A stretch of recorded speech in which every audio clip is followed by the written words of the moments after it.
Hey everyone, welcome to our video series Canal Days, and thanks for joining us for today's episode of the Palmer Union Station in Palmer, Massachusetts. I am your host Carrie, here with my co-host, local historian and founder of the Historical Tours of Greater Holyoke, Robert Comoon. As your personal tour guide, Robert will lead you through some of the most iconic sites and their legends of historic significance throughout New England's preeminent and pivotal state of Massachusetts. With his expert insights, every monument and memorial story comes to life.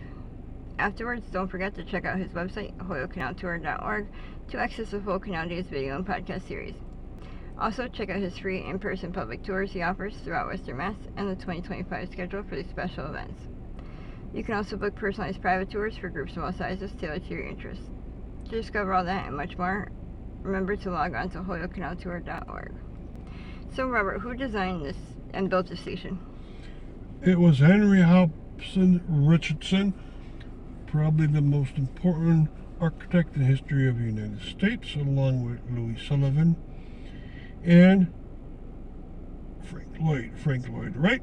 And we're going to go around this Palmer Union Station. We're now at 28 Depot Street in Palmer, and we're very close to Bridge and Main Street, so you can find it very easily.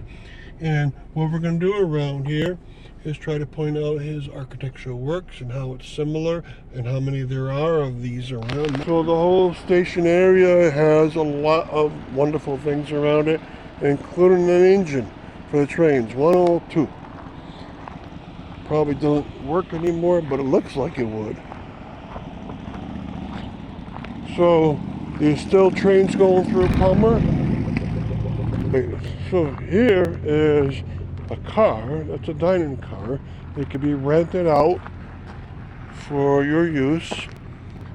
Must be pretty expensive, but it's made in the decor of about a 1920s style. And it's called the Steamin' Tender. And reserve this parlor car for special events, dinners, meetings, reunions. Okay, and inside is quite gorgeous looking. And it's an active station, like I told you. There's freight cars and passenger cars still going by. We're going to walk around the hall. They have a lot of special exhibits around it. You can dine outside or inside.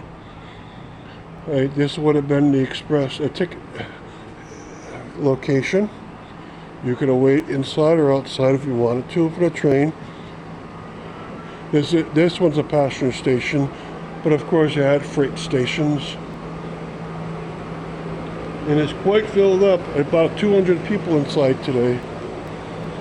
Now, Henry Hobson Richardson used a Richardsonian Romanesque style where deeply recessed windows were used, and he used brownstone and gray granite a lot. Easily available in East Longmeadow and also available in Munson. Now, you have a wooden roof out here. This station is very similar to others around Massachusetts that he designed. He designed 8 of them. The next closest one is probably the one in Holyoke, and it looks very similar to this one. They're almost twins of each other. He probably designed this early 1800s, and 8 of them were fully commissioned and made by companies off of his beautiful designs. He would die by the year 1886, but in that time, his about maybe 60 architectural designs are incredible looking. For instance, most famously, he did the Trinity Church in Boston, but he also did the Buffalo Sanitarium and many other churches around the area. All right, you can see even more deeply recessed windows, even deeper than the ones on the first side.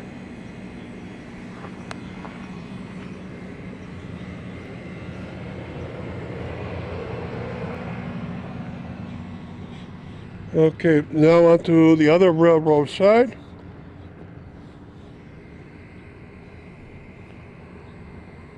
Lots of train tracks around this area, and they have a few pictures up here.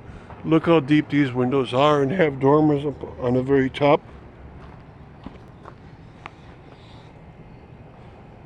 Okay, and The roof, it looks like inside there, gabled roof view. Okay, and the window look even more deeply recessed on this side compared to the other two sides. Well, and that's probably the truth because this side faced where the population of Palmer was located.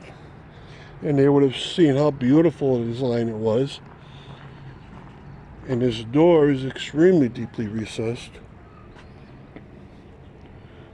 Okay, and the biggest dormer of all is not the one on the right or the middle one, it's the one on the left. It's very big, and it got fenestration even on the second level up.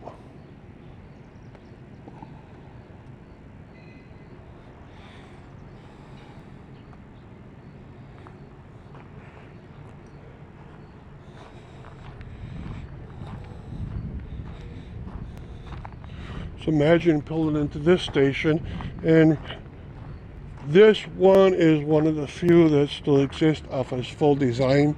So keep that in mind. If you want to see his train depot's look, this is one of the best examples. Also, the one in Holyoke is very nice. And there's one out in eastern Massachusetts that's still in great shape. And that one was probably also landscaped by the Olmsted father or firm. All right, so you're seeing up close a very, very fine work that he did. Okay, so I hope you come here and enjoy. You can eat inside, or you can just walk around and see his wonderful design.